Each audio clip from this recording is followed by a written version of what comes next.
Good afternoon and welcome to the session. This will be the second session in the course geoprocessing using Python. In the previous lecture, I think now you must be all who have attended the previous section must be comfortable with the basic terminology used in remote sensing and GIS, like what is geospatial data, what is vector data and raster data. So now, if you are comfortable with this, now next today in the today's lecture we will discuss about basics of Python. So this will build our foundation for the upcoming lectures. And anyway, actually, in this particular lecture, I will not cover in detail the all features of Python. We will just discuss the features of Python which are sufficient for you to get started for the for get started using geoprocessing, and this much content will be sufficient for your subsequent lectures. Anyway, suppose if you want to explore further, actually there are a lot more resources available on the internet. You can go through those resources and build your expertise over the time. So I will quickly covering all these things. So today we will have two parts. In the first part, I will just introduce you the basics of Python, why Python is so important or why Python is so popular. And in the second part, we will discuss the basics of Python. If time permits, then I will go to the next library in Python called NumPy, and we will see how do we visualize an image using NumPy. If time doesn't permit, then we will continue NumPy and other parts to in the tomorrow's lecture. So in the presentation outline, I will just cover what is Python, why we need to choose Python, and we will talk about one distribution or Python distribution that is called Anaconda. And another thing is we will see how do you run Python on something called Google Colab, and we will discuss then basics of Python. So Python is a widely used interpreted interactive object-oriented programming language. Actually, there are basically two types of programming paradigm. One is called object-oriented programming language, and another is a function-oriented paradigm. So Python supports both of the paradigms. Plus, it is an interpreted programming language. Even there is a whatever code we are writing in a programming language, that finally needs to be translated to machine language so that the computer can execute it. So there are two ways for doing that. One is called interpretation, another is called compilation. So Python is of interpreted programming language type.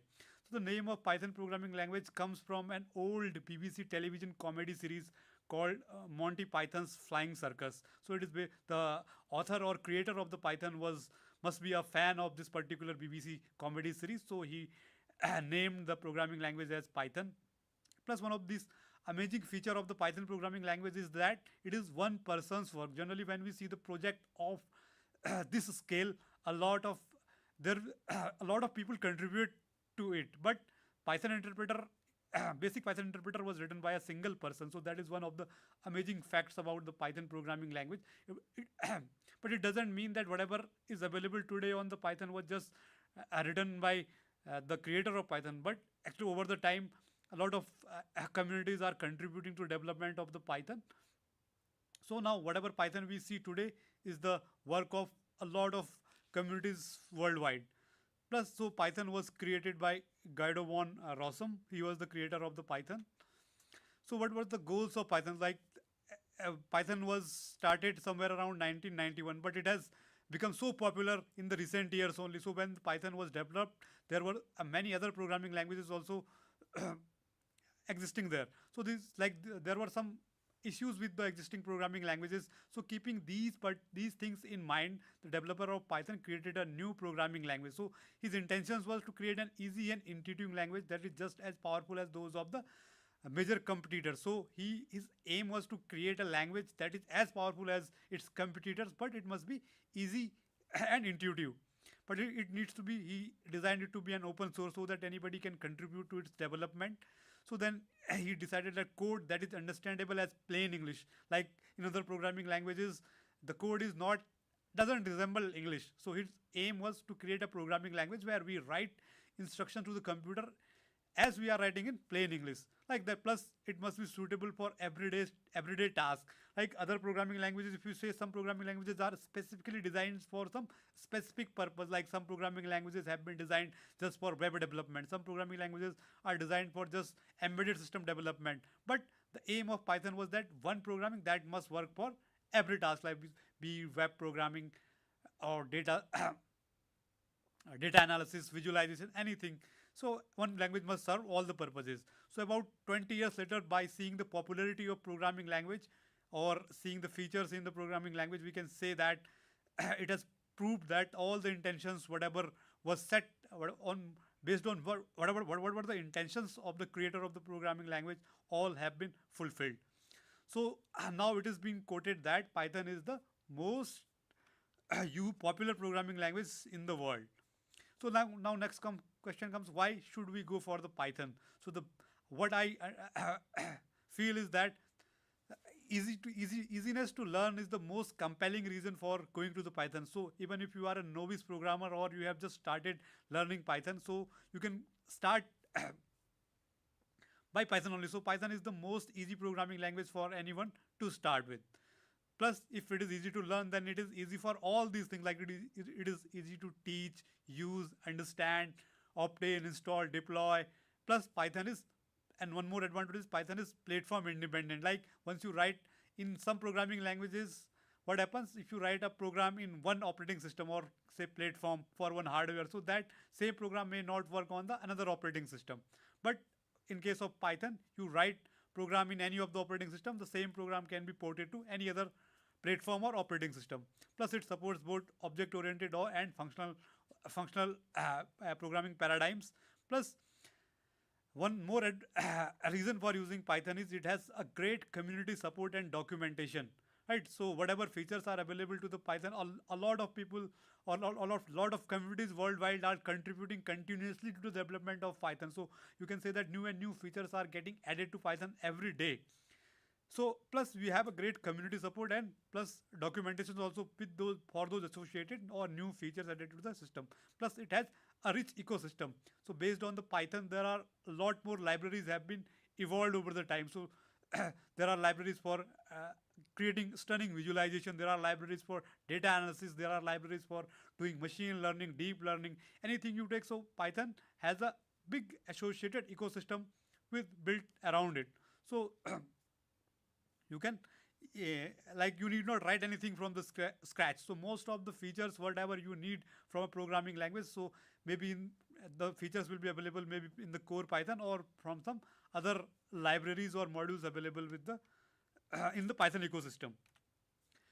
So Python in action now. Python, if you can see, Python is almost everywhere. As we said that Python has been designed to be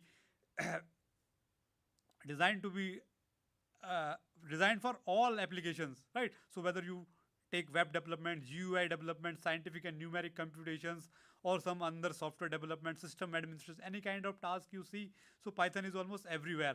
Plus, it is used extensively to implement complex internet services. Even some complex internet services are also like in search engines also maybe using. Some of search engines are also using Python at the backend, cloud storage, tools, social media, everywhere Python is being used. So more and more everyday use applications also are being written in Python because as we said that Python has become the most popular programming language in the world. So we see a lot more and more everyday applications being written in the Python. So plus one of the most and Python plus just no because world even Python is the most popular programming language, or you can say the Python has become the lingua franca of geospatial analysis community also. So in geospatial community also, everyone is using Python. So almost all of the libraries, or most, when I can say not all, most of the libraries which are used for geospatial data processing are based on the Python. Plus, if you see the deep learning community also, they are in deep learning community also. All the all the frameworks are Python based only.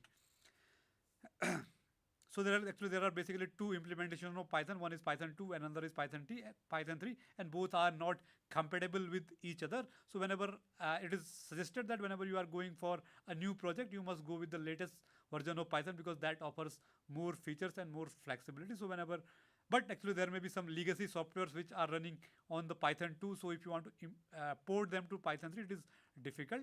So but anyway, whenever you are using a new project, you must always go with Python 3. Then for writing Python program, we will be using something called Jupyter Notebook. So Jupyter Notebook is an open standard for interactive computing. So in the Jupyter notebook, what happens? We write our code in a notebook document format.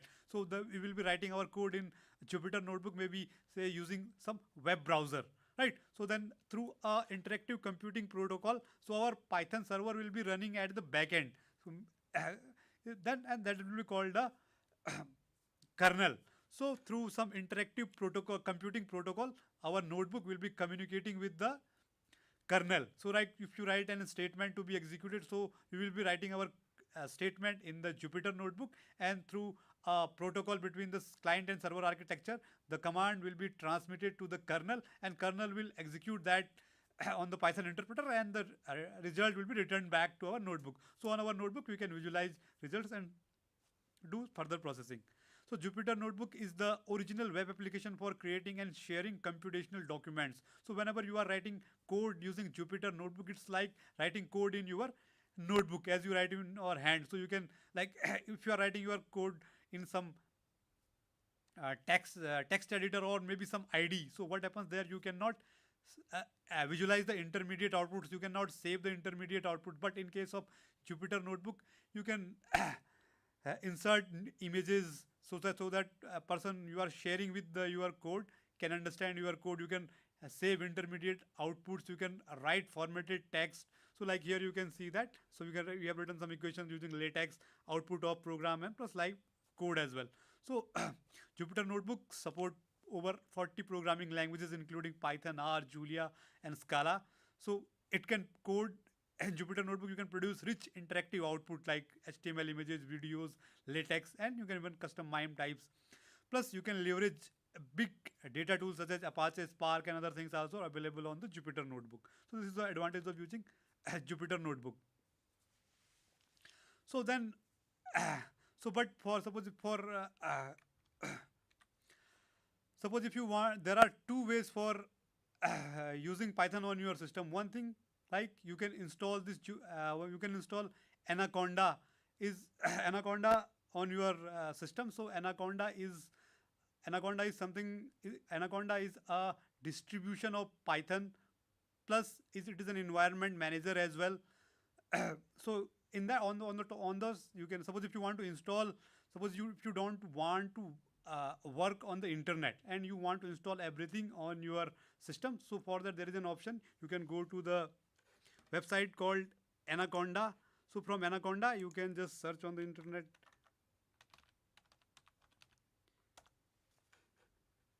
Anaconda. So from Anaconda also you can download the setup for Anaconda and install in your local system and install Jupyter Notebook on that and start using.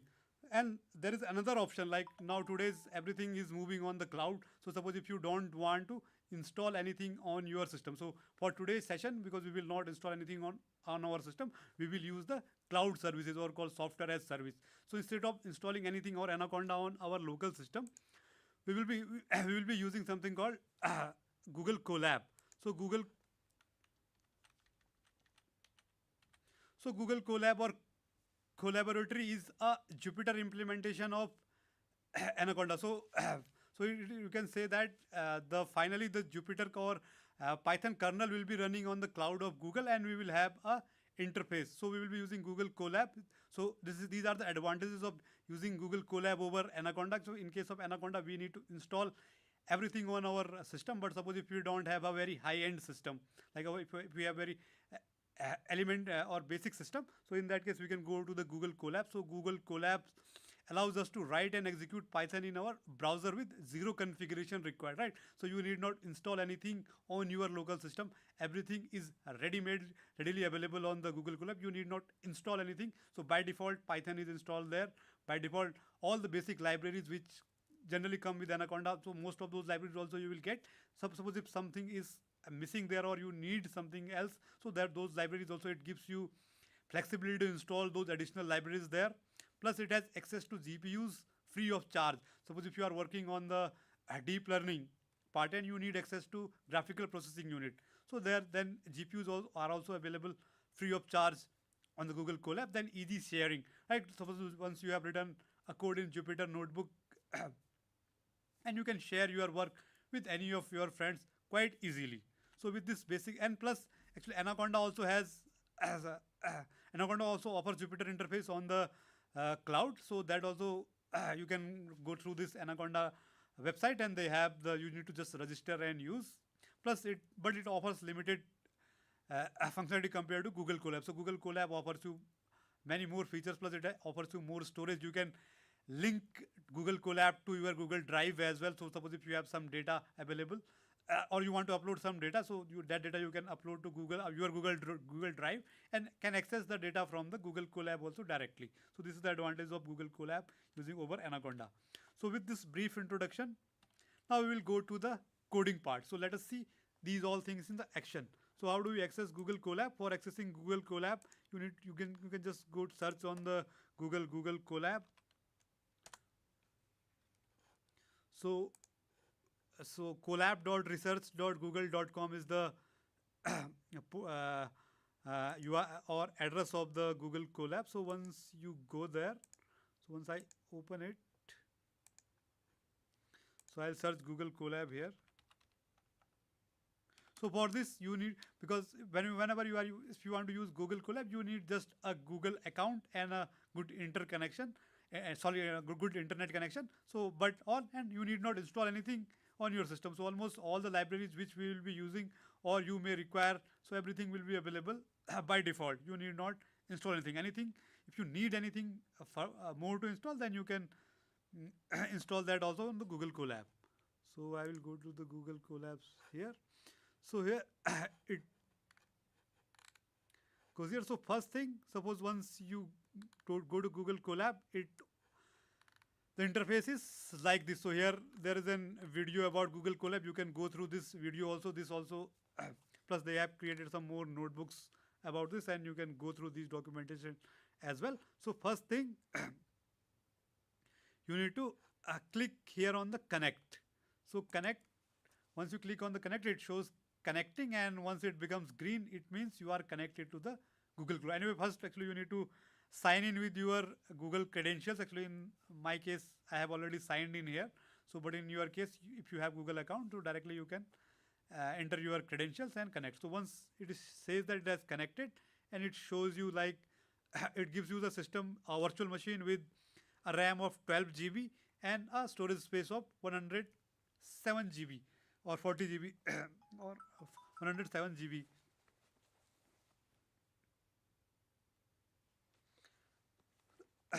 So first thing, for creating a new notebook is where we will be writing our Python code. So you can just go to the file and new notebook.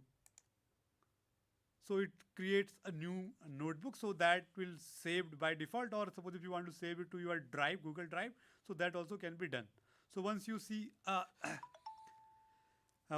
this, then it gives you a name. So from here you can change the name of your notebook. So notebooks are with the extension IPYNB. So then suppose if you want to change it a name like first Python or Python demo or something, you can demo. Okay, so once a name is given, now in the Google, now I need to click connect again here. So once it becomes green, it means it got connected to the Google Drive. Now basically there are two types of cells. So so there are, basically you can see here there are cells here. So these are called cells. So there are basically two types of cell in Python. One cell is called code cell.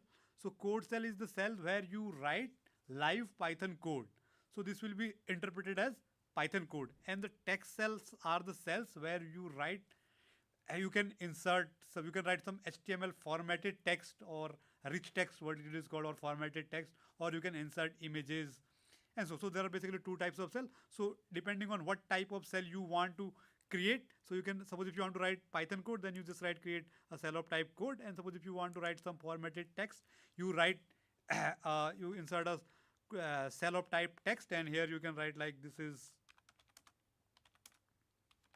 text, and like here these are the formatting tools what we get with maybe any text editor or something. Like you can create it as of title, you can create it bold, italic, insert images. Like here it gives you an option to insert image, and so on. So like if I want to insert an image, it gets an image. If I right, so basically there are two types of cell: code cell and well, in the code cell you will write live Python code, and in the text cell you will write some description of your code, maybe using some image or some text. So that will not be executed by the Python interpreter. Now, if I suppose if I run this particular cell, so right here you can say that this is something like this. So anyway, now for today's demonstration, actually I have already created a notebook. So this is the way you can create a new notebook. Now actually I have already created a notebook for today's session. So I will directly using that particular notebook. So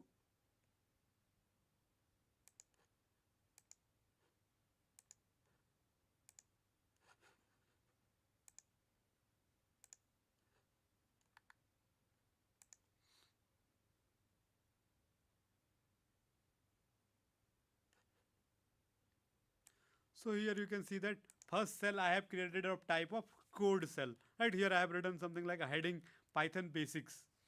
So here we were actually, this was the prerequisite of the course. We are assuming here that you are already familiar with the basics of some programming language. We will not cover in detail the basics of those programming languages.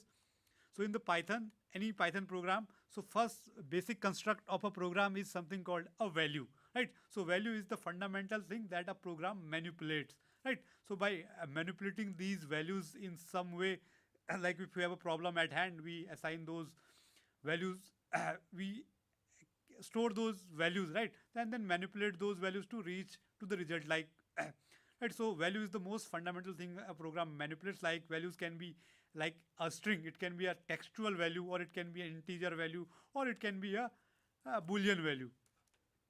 Like hello Python may be a string, or one may be a numeral, or true may be a boolean type.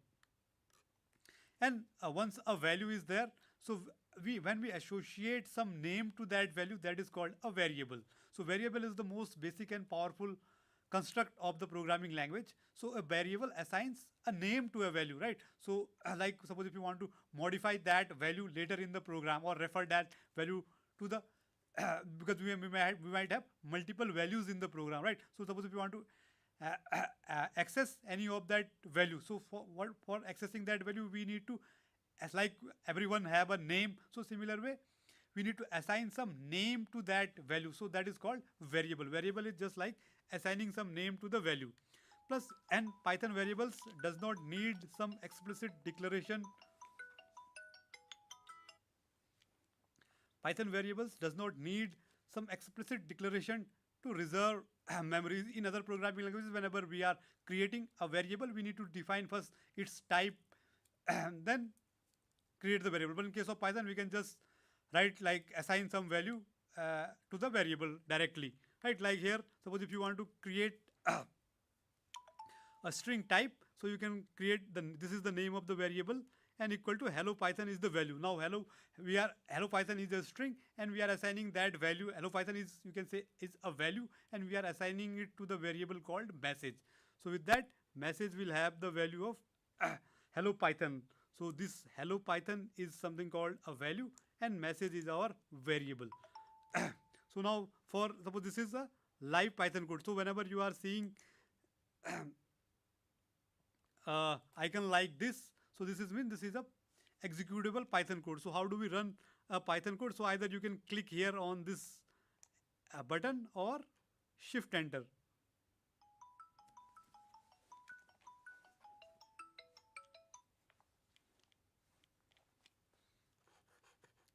So right, so now if I just print this, so like I will be writing or print message. So print is the function for printing something on the console. So if I do print message, it prints on the message. So there are two ways to run a code cell. Either you can click here, or the shortcut is for that is shift enter. Shift enter will execute that code. So this way we can, so in other programming languages, suppose if you have to create a variable of type integer, so then we need to write maybe integer a equal to something. But Python and those programming languages are statically typed. But in case of Python, Actually, we need not reserve memory for the variable separately. Wherever we need the variable, we can just create a new variable, and the data type of variable can change over the program. Like initially, the variable may be holding a value of type integer, but later in the program, it can hold the value of string type or maybe floating point number anyway. So these are the basic data types available in the programming in Python programming language. So there are new for the numeric values we can store in integer types, float, or even we can store complex numbers or booleans. These all are of type integers. The second type is strings where we store the values like hello Python, India, and the other type is like sequences. We can store when a variable can hold multiple values together. So that is called a list, maybe 1, 2, 3, 4, 5, or maybe 1, 2, or we can have ranges. Right, so this is how do we create and manipulate variables. Here we are creating a variable called x, and in that we are assigning the value 1. Now suppose if you want to, so this equal is an assignment operator. You must not confuse it with the mathematical equal operator. So this means we are assigning the value 1 to the variable x. In the next step, what we are doing, we are incrementing x by 5 and assigning that value to the new variable called y. Then we are assigning the value of, in the z also we are copying the same value y, and this is like we are creating a floating point number. Similar way, suppose if you want to create a boolean number, you can create like b equal to true, and like later here you can see that we have changed the data type of x. Initially x was holding a value of integer type, but later on the program it is holding the value of a floating point number. Like so first statement is assigning value variable x.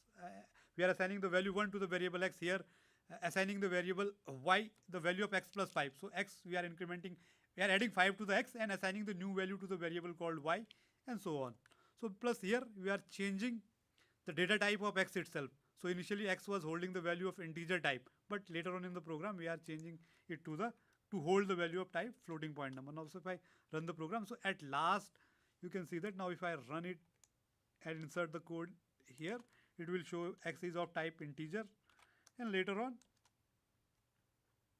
it has changed to the type float. So this is called dynamically typed language. So Python is a dynamically typed language.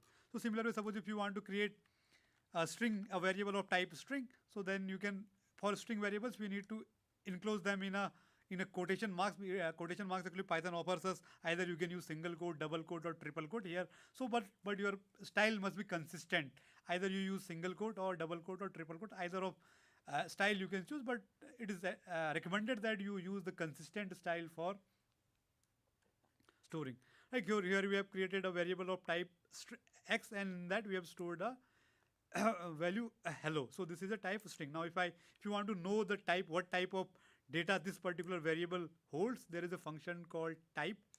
If you write type x and you try to print that,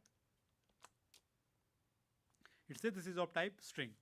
So plus variable names can, so there are certain restrictions regarding the names of variable. So variable names can contain alphanumeric characters or some special characters, so like space, minus, these are not allowed. The only special character allowed is the underscore. Like you can create a variable name like name underscore 1, but the variable now name must start with a character. It must not start with a numeral. Like if I try, if I want to give my variable name as one name, so that then if I try to run this, the interpreter complains that invalid decimal literal, because in variable name must not start with a numeral. Variable name only must start with a character or a alphabet. Right, so one name is an invalid name. Plus there are some keywords. Keywords are some reserved words in Python that also cannot be used as variable name, like def, if, else. So these you must not use as variable names. Plus one more thing you need to remember, that Python is a case sensitive language. So small x will be different from the capital X. So this also you must take care, like you can name Python is a case sensitive language. Right, so now def equal to 10, because def is a reserved keyword. So if you try to run this says that some invalid syntax.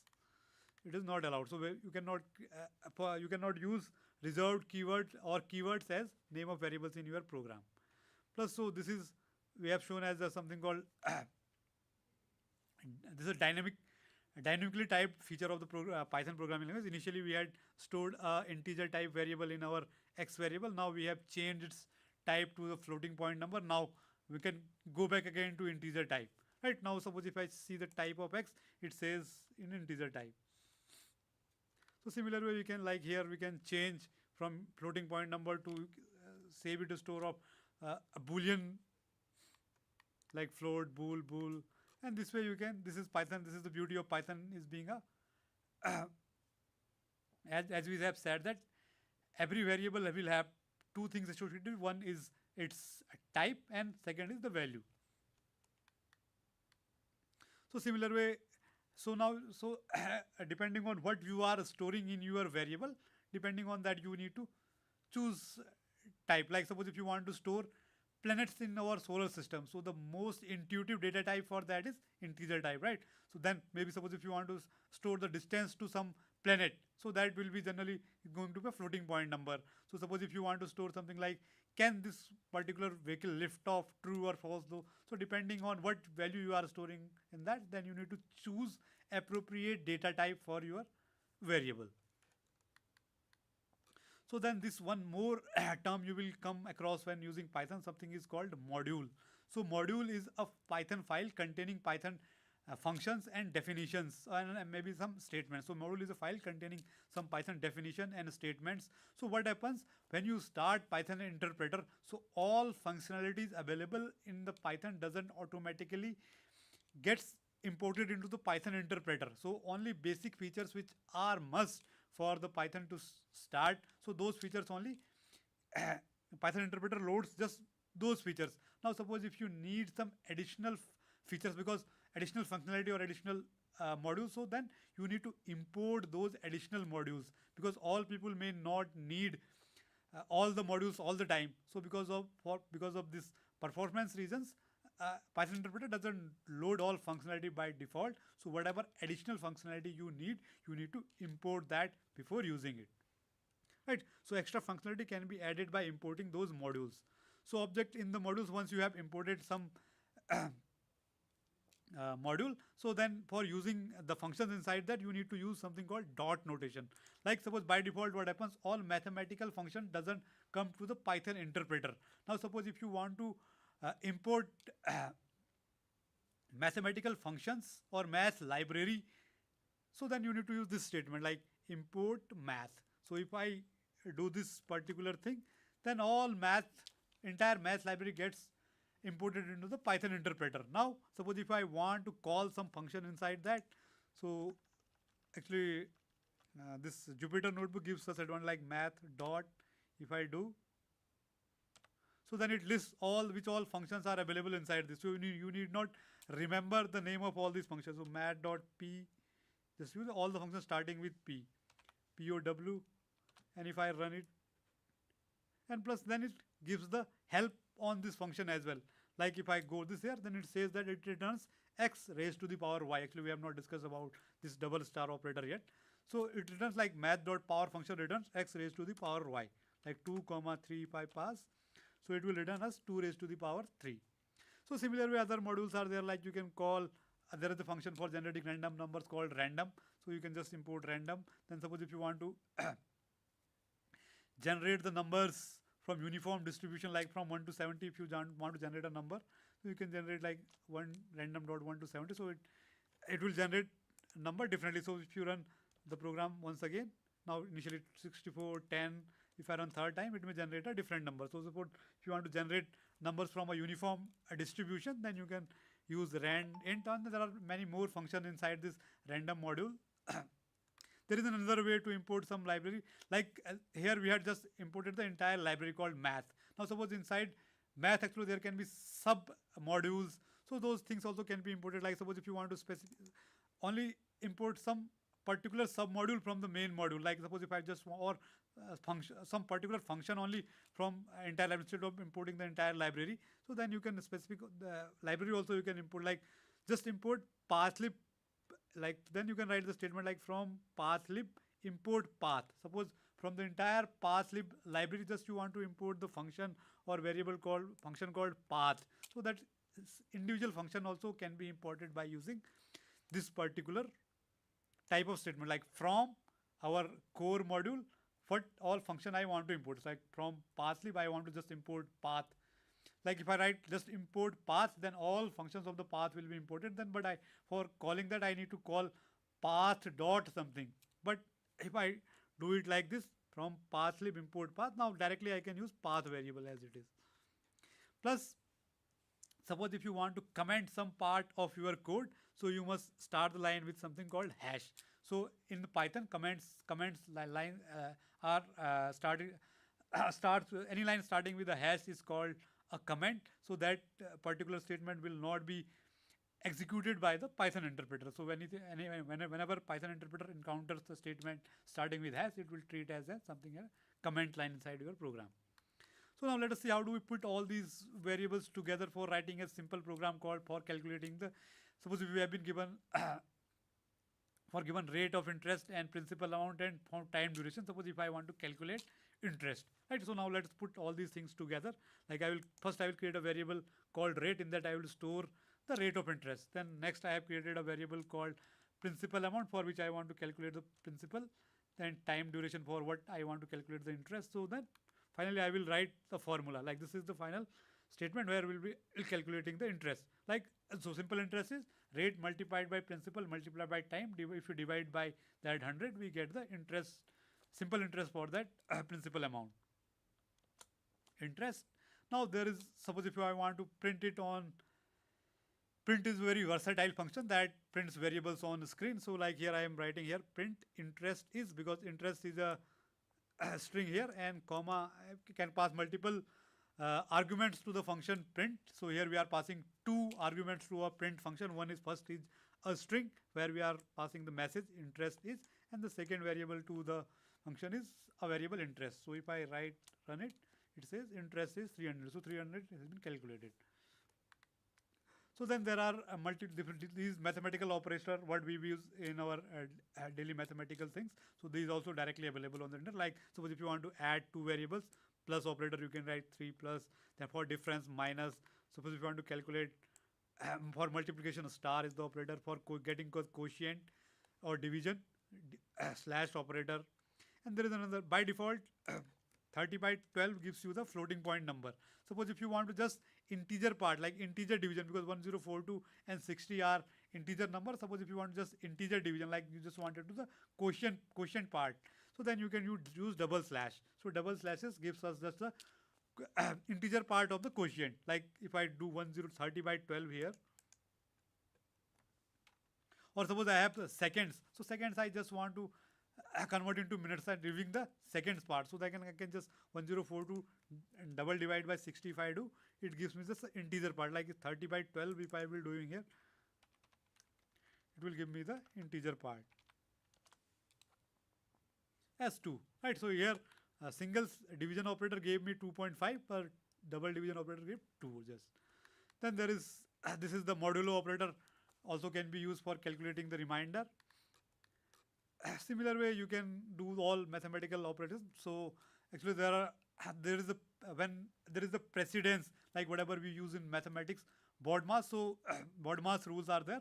So same things are applied here as well. So whenever you are writing a complex expression, it is always advisable that you for clear so for not getting any bugs, you must clearly write your expression inside parentheses so that the meaning of that becomes clear. Otherwise, if you don't put parentheses, the expression will be evaluated based on the precedence of different operators.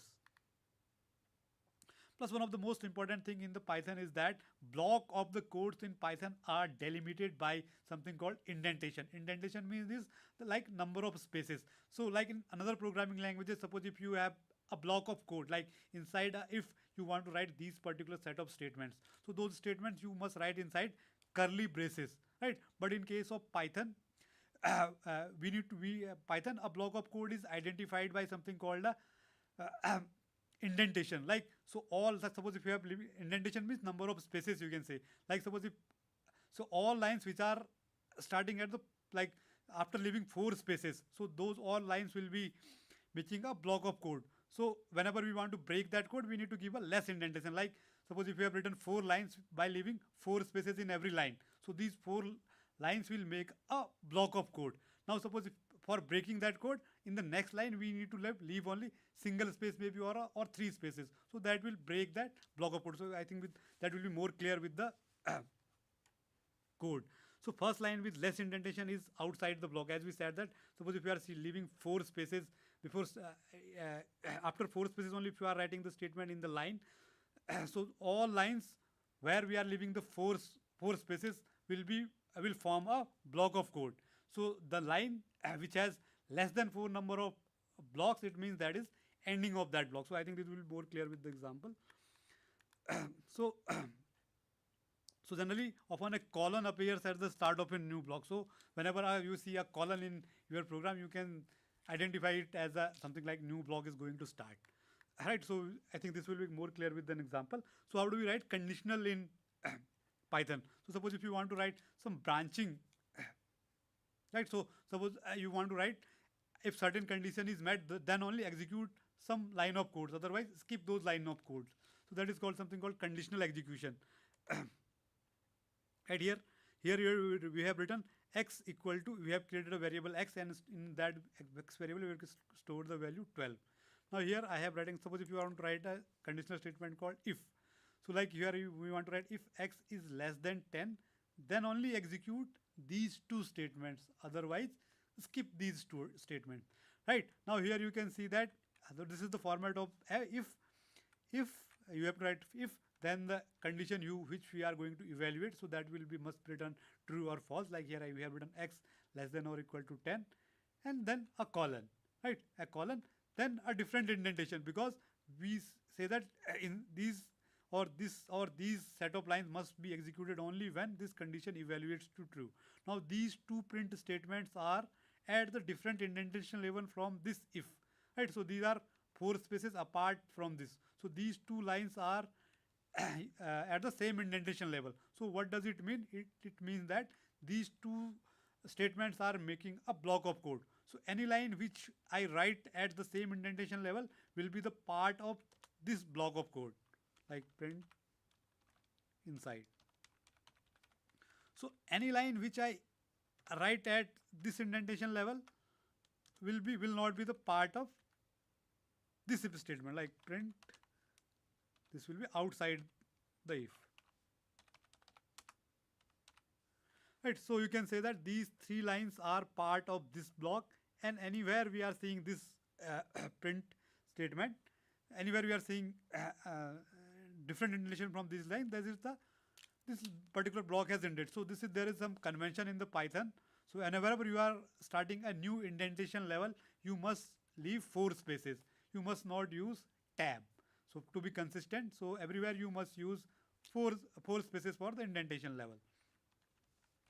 Now if I write this particular, execute this piece of code, now you can see that because x is less than 10, this evaluates to false because x is holding the value of 12, so nothing will get printed on this, right?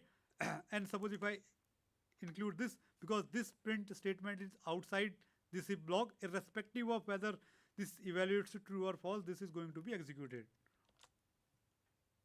Right, so outside if got printed. Now suppose if I store some value which is less than 10 in this x, maybe 7, then you will see that these all statements also will get executed. In similar way, if there is an additional optional thing is called else. Right, so if else you can write like this, if like you have created n is equal to 1, if n is equal to 1, print n equals to 1, else if this condition evaluates to false, go to this statement, then it goes to this, like now n is 1, so it will just print n equals to 1. And this, because this print statement is at the different indentation level, so this will be executed always. This is not part of either this if or else block. Now in n, if I store something called 10, so now you'll say n does not equal to 1. So now this skipped and this just executed this piece of code. And so then, like suppose if this similar with this, suppose if you want to combine multiple conditions together, then you can, there are 2 operators called and or. Suppose if you want to check for two conditions, like if A is equal to 34 or B is equal to 34. So if either of these evaluates to true, then this condition will evaluate to true, right? So right here you can say if A or B, either of them is 34, just print A plus B, because then it will, here it will calculate A plus B.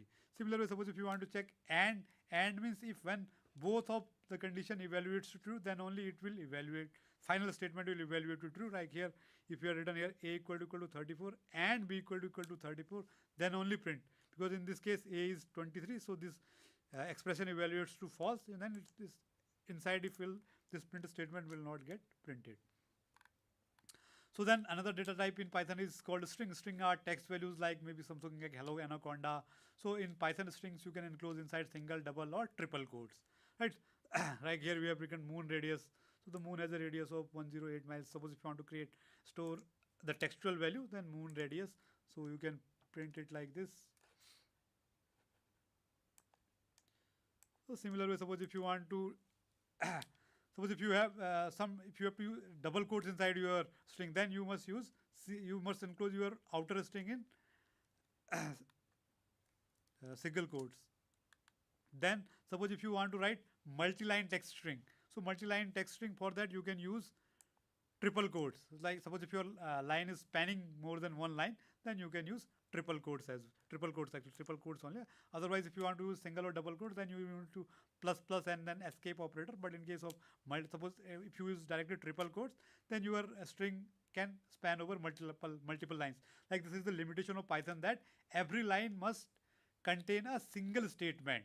Like in another programming language where the termination of line is using semicolon. So there what you can do, you can write multiple statements in a single line. But in case of Python, there is no line terminator. So this is the restriction of Python, that every line must just contain a single statement. But there are certain exceptions to that, where you can span single statement over multiple lines. There are certain exceptions to that. You can go through the documentation and get to know. But in general, every single line of Python must contain a single executable statement. So, but suppose if you want to span your string over multiple lines, then you can use triple quotes.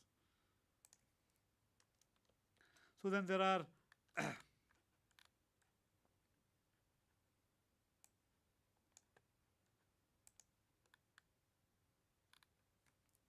I think this is not yet executed. So multi-line. Then there are certain functions available. Like suppose if you want to check whether some particular substring is existing inside your main string or not. So this is an operator called in, like moon in. So in this particular, suppose in this full string, suppose if you want to search for whether moon exists or not, so you can just search moon. So it returns false, means this particular doesn't exist. So in this statement, suppose if you want to check, because moon is existing here, so it prints false. Right, then there is something called find. So this was just returning us true or false, whether this substring exists inside our main string or not. Suppose if you want to find the index at which location or at which index the particular substring is existing, then you can use the find function. Like -1, the function returns -1. It means the string is not available. And suppose if I search Mars, it says that it second character onwards Mars is available. Then with temperatures dot count, you can count how many times Mars has come. Like if you search moon, it's giving 0. Then there are many more functions available to the Python string library. So almost anything, any kind of operation you would want to do on the string, almost all are inbuilt in the Python string library itself. Plus, now suppose if you want to access individual character inside your string, so every character is in a Python string is indexed starting from the 0. So first character will have index 0, second 1, 2, 3, 4, 5, and so on up to length -1. Plus Python has something called negative indices also, right? So if you give your string name :-1, it gives you the last string. So positive indices start from left to right, 0, 1, 2, 3, 4, and negative indices start from the rightmost character, -1, -2, -3, -4, and so on. Suppose if we have created a string in Word, we have stored the variable Python. So if I say word 0, because P has index 0, it will return 0. Word 5 will return the last character in the string. As we said that string has negative indices also, like word -1 will return the string n. So this has index -1, -2, -3, -4, and so on. So word -1 returns the last character, word -2 returns the second last character, and so on. So now suppose if you want to extract multiple characters, so there is something called slicing. So inside the indices you can specify your starting and ending index also. Like suppose if you want to access 3 or 4 characters together instead of individual characters, so you can start inside this, you can start give your 0 colon your ending. So end one is excluded, so it just gives the zeroth and first character. So similar way you can go like second to fifth character also you can extract. So then there is another important thing that we will be using in our programming in programs, that is called list. So list is just the ordered sequence of information that is accessible by index, or you can say that till now the whatever variable we have used, those variables were just storing a single value, right? Now there may be the requirement where we want a single variable to store multiple values, right? Suppose if you want to store in a single variable the name of all planets in our solar system, right? So a single, if we take a variable which can store single value, then we need to have 9 different variables, right? So so that if we create 9 different variables, then our program will be difficult to read and maintain.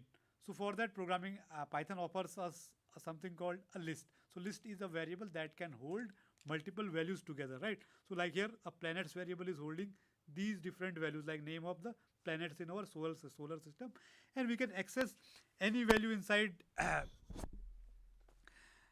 every value like strings. Every value inside this list has an index, right? So suppose planets have created. So how do we create a list? List is created using a square brackets. So inside square bracket whatever you find, and its elements of the list, and the values will be separated by a comma, right? So like here first, this is the first value inside our list, first variable, first value call, second value, third value, fourth value, fifth value, name of these planets, they are separated by commas, and these all has indices, right? Now suppose if you want to access the zeroth or first element, so planet, because in computer science index start with 0, so planet 0 gives up the name of the first planet, planet 1 will give the second planet, 2 will give the third planet. So this will return Mercury, Venus and Earth,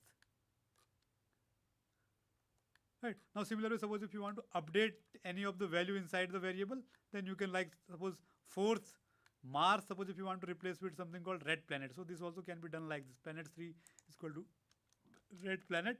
Now if I run, planet 3 will return us the red planet. Now we have updated the list. This way we can update the list, access, we can calculate the length of extract some values, add some more things inside the list and all. So list also is one of the very powerful feature of the programming Python. Plus another data type is tuple. Tuple consists of a number of values separated by commas. Tuples are also similar to the list, but one difference between the tuples and list is that Python lists are mutable. Like the values inside the Python list you can change, but the values of tuple you cannot change. Both are containing a sequence, but tuples are immutable and lists are mutable. So whenever you have the data which you are just going to read, you don't want to, you are not going to update in some way. So in that case, you can store your data in a tuple, right? So that will give you a better performance compared to the list. So when you want to create only read-only access to the data, you are not going to update it in any way, then you can choose tuples. So how do we create tuples? For creating tuples, this is the sequence like t equal to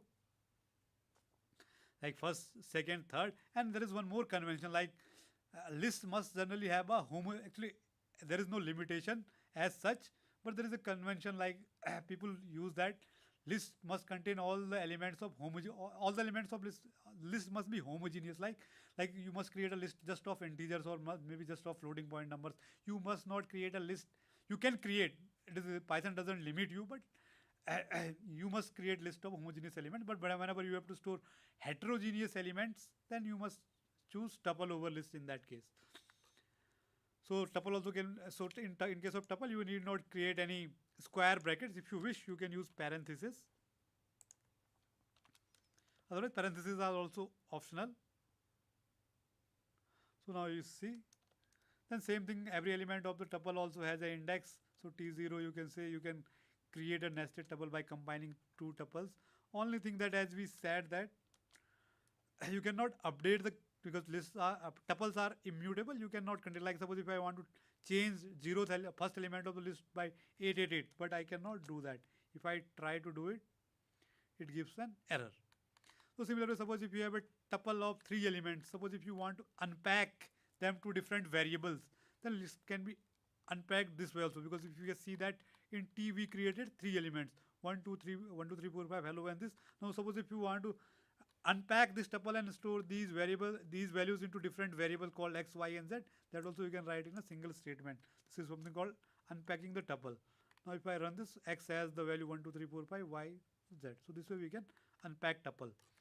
There is another important data structure in Python that is called set. Set is an unordered collection with no duplicate elements.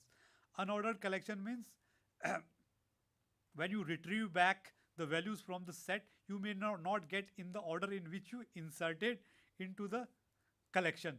So suppose in the case of list, so whatever order you inserted the elements, same order you will get back. But in case of set is an unordered collection. So you may not get back the items in the same sequence.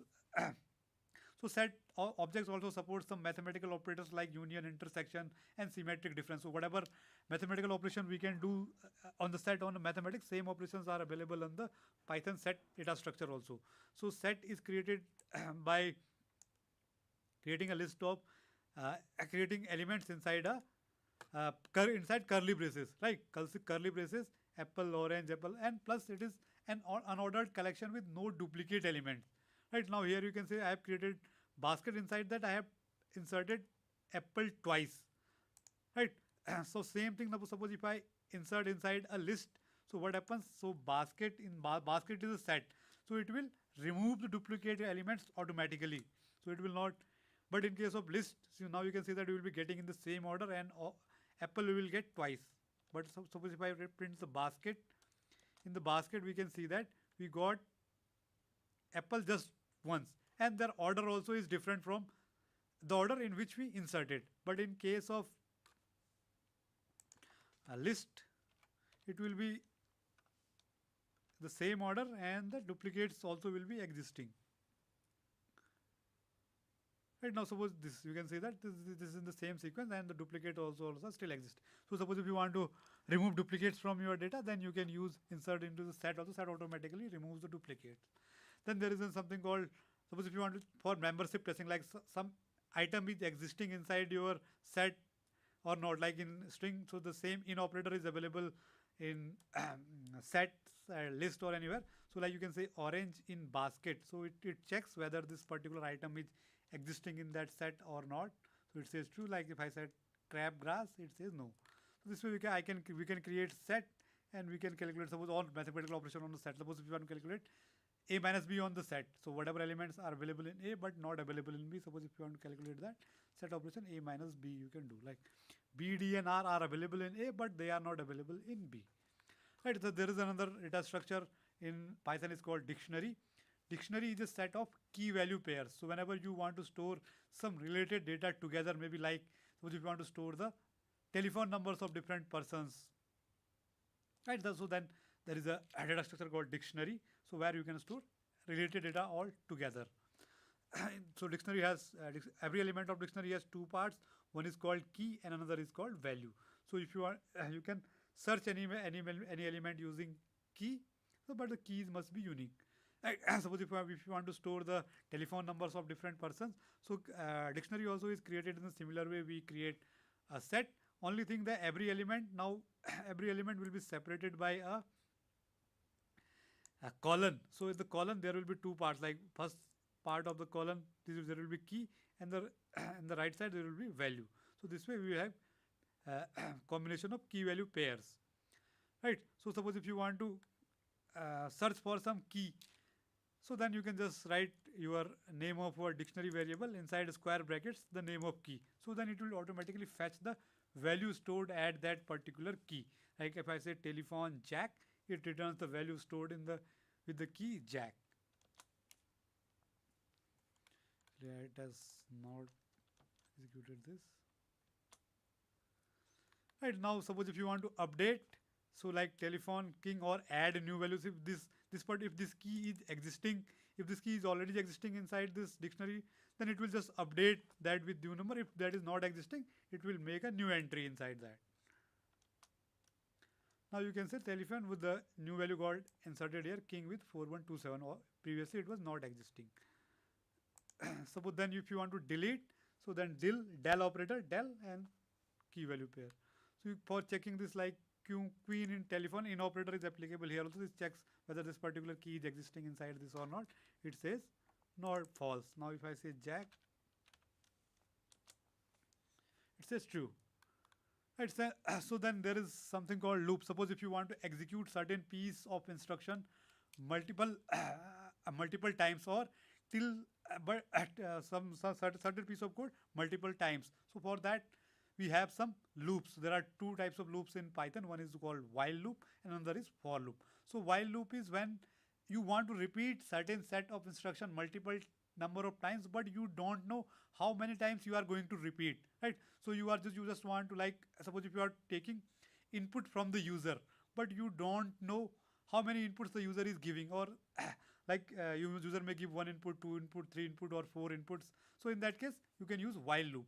So like when you don't know how many times you need to run a priori, but there must be some terminating condition. Like suppose you want user to enter some numbers, and whenever he's done with the numbers, you want to type him done. Like once he types done, then we know that now user has no more inputs. So now we need to terminate the loop there. So in such conditions we can use while loop, right? So here you have created, so this is the syntax of the while loop, while, and this is the condition. Like first you need to write the condition. So till this particular condition evaluates to true, we will be executing whatever is inside this while block, right? So once this condition evaluates to false, this will come out of this loop, right? So like here you have taken, we are taking from the input, from the keyboard, there is a function called input. Actually I have not talked about this function. So input is a function which takes input from the keyboard, right? So here it is, we have written like while user input dot lower. So whatever user types, we are converting them into lower codes and trying to match it with the done. So till it is not equal to done, so then you just repeat it over it. So once user types done, just terminate it. Like if I run this particular code, so while, the syntax is while your condition, and inside this with different indentation you write the statement. Like here I will be typing 1, 2. Now I am done. I will write done. Then it comes out of the loop, right? So here the programmer a priori was not knowing how many values the user is going to enter. So in that case I can use while loop. So this is the same thing. And the second type of loop is for loop. So suppose for loop is when you a priori know that how many elements are there, or how many times you need to run some set of instruction. So if you already know, like suppose for loop is basically used for iterating over some sequence, maybe a list. Suppose if you want to iterate over all elements of a list, so for that there is a loop, there is a loop called for loop. Like here we have created a list storing the variable count called variable countdown, and inside that we are storing the values 4, 3, 2, 1 and 0. Now suppose if you want to iterate over all elements of this list, so the syntax for the for loop is for, then you need to define a control variable, then in for a control variable, then in operator, then your list or sequence to which you want to iterate. Then what happens? This for loop will be iterating over these all values one by one, and it will be in the control variable it will be passing on this value. Like first time when this loop runs, it will assign the value 4 to the number, right? So then when next time it goes, it will assign value 3 to the number 1, 0. Like here you can see for number in numbers, if I just print number, so first time number will hold the value of 4. So second time when it comes, it will hold the value 3. Third time 2, 1 and 0. And finally blast off. So this is for iterating over a sequence, right? So similar way you can count down inside this. Suppose inside for loop, suppose if you want to write multiple statement, that also you can write. 4, 3. So every second is just sleeping for a second, and finally blast off, right? So when you know already that how many times you need to run, then you can go for the for loop. Or if you want to iterate over a list, then for loop is the choice for that. So similarly, there are certain functions, built-in function range, like when you want to create a sequence of monotonically increasing numbers, there is a function called range. So range generates, like if I say range 5, it generates a list containing numbers 0, 1, 2, 3, and 4. Then we can iterate over that range using this number, like for loop. Range 5 generates number from range 0 to 4, then 5 to 10. If you pass two arguments to the range function, it generates the sequence starting from 5 up to 10. Then suppose an increment between two successive numbers will be 1. And suppose if you want to control over the step size also, then you can pass third argument also to the range function 5. Like if I run range 5, it generates 1, 2, 3, 4. It generates 5, 6, 7, 8, 9. It generates 5, 7, 9. Right. So then there are other statements inside. Suppose if you want to break out of the loop, there are two statements. One is break. Break statement breaks out of the innermost while loop, and continuous statement is, suppose if you want at certain conditions, suppose if you want to skip some part of your code inside a loop, so then you can use continuous statement. Right. So here this is like here you are running for I in range equal to 50. Suppose if I equal to 4, if you encounter, suppose if you want to break the loop, instead of running for 50 times, you just come out at 4 itself. So then you can use break statement. Right. And continuous statement is, suppose for I in range 5, you want to print all values of I except 2. Right. So then you can use continue. So whenever if I is equal to 2, continue means whenever it encounters value 2, it will just skip the remaining part and directly go to the first line of the code. Like first time when I is equal to, for I is equal to 1, this will evaluate to false, and so it will print 1. So when it comes to 2, so it will see I is equal to 2. So it says it encounters the continue. So in that case, what will happen? It will bypass this statement, remaining statement in the loop, and directly go to the loop. So in case of I equal to 2, when I becomes 2, it will not print the value of I. So except I, all the values will be printed. So next part is how do we define functions. So function is some a reusable piece of code that you can use in your function is something called a reusable piece of code that you can call in any part of your program. So that is called a function. So how do we define a function in Python? So for defining a function in Python, there is a keyword called def. Then you need to give the name of your function, def. Suppose if you want to give some name to your function, def, name your function, and the arguments which it accepts, and finally a colon, and inside that you write the body of your part. Like here you have written a function print def rocket parts. It just prints what are the parts of a rocket. They say payload, propellant, and structures. So just defining a function doesn't do anything itself. So for bringing into action, we need to call this function. So suppose if I want to call the function, so I can just call. So for calling a function, the syntax is name of your function and parenthesis.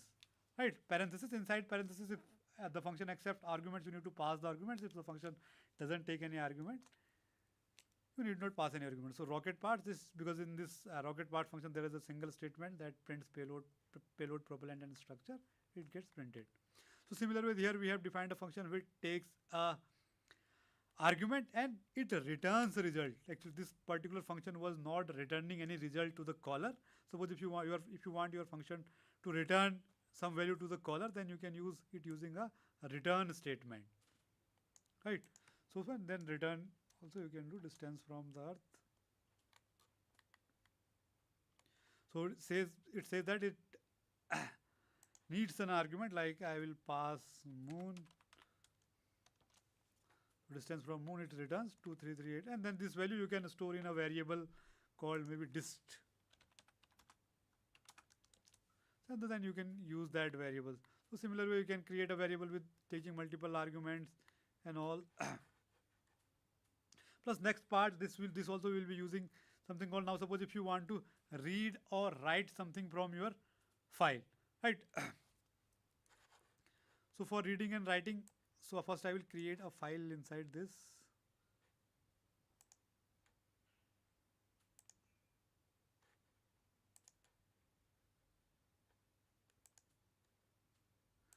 I'll call something called work.txt, whatever name we have given here.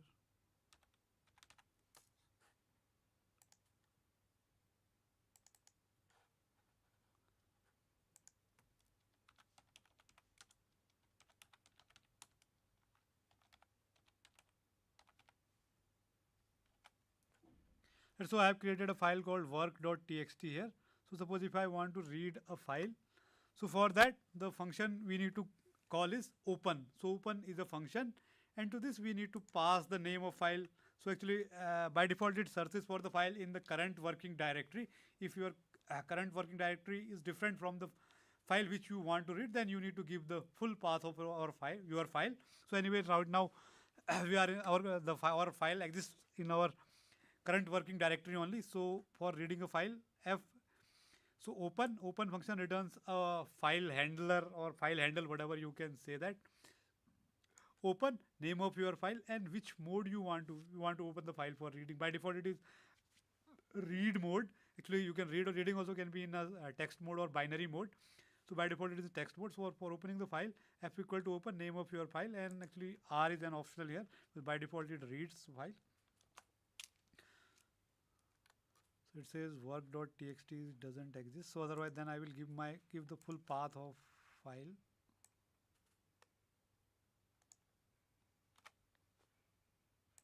So actually it has gone inside the directory. So here I have given the full path of the file. So once f equal to open file, then it returns us a file handle. So now some file handle. Now for reading the content of the file, you need to call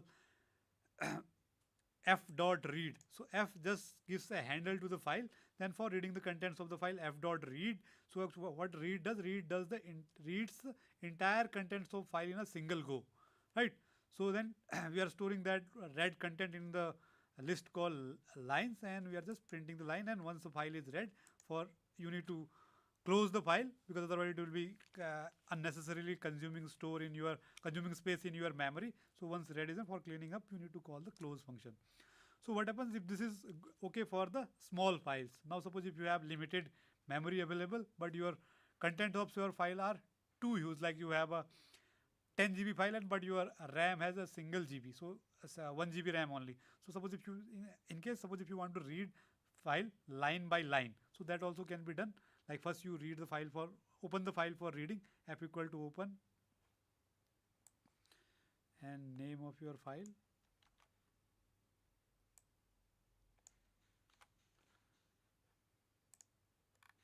Then then you can just iterate over, like I will just cut.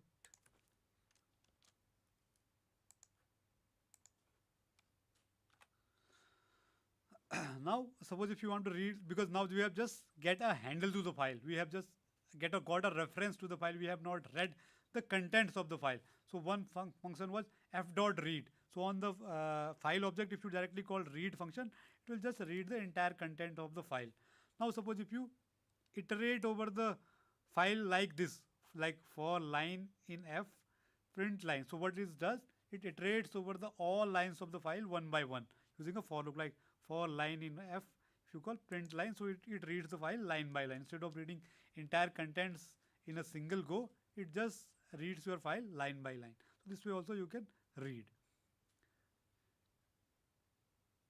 Right, so but in these cases we need to explicitly close the file. Actually there is another option available to this, with called context manager.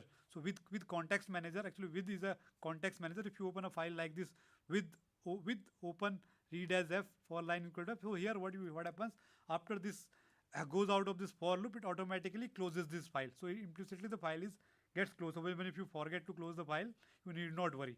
But in these cases you need, suppose if you open a file like this, then you need to explicitly close. So this is for automatic closing of the file after reading is over. So this way also you can use. So it is always advisable to read the file using this context manager, right? So with open file as f and close this.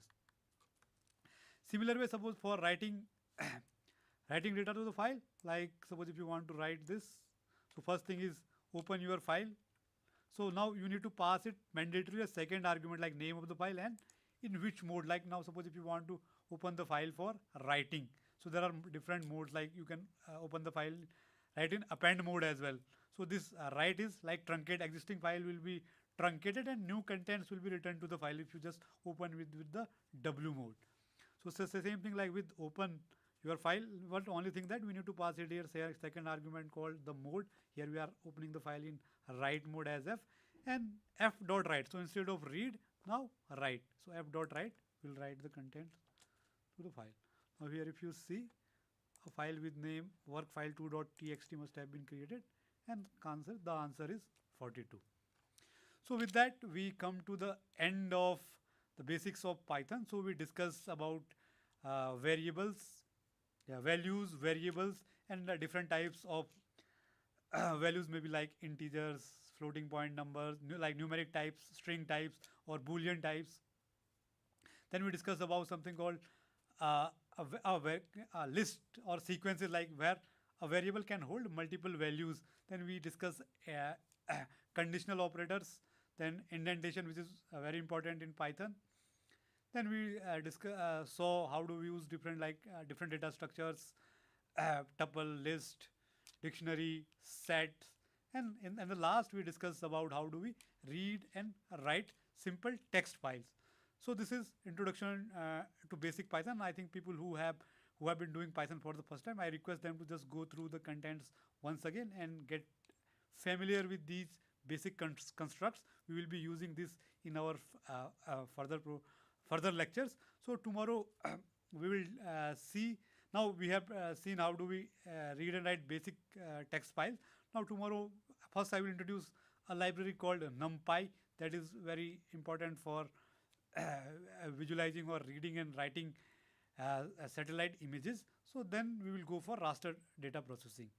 So thank you very much. If you have any questions, please post on the chat box. I will try to answer to best of my knowledge. Thank you very much. We'll come back after 5 minutes.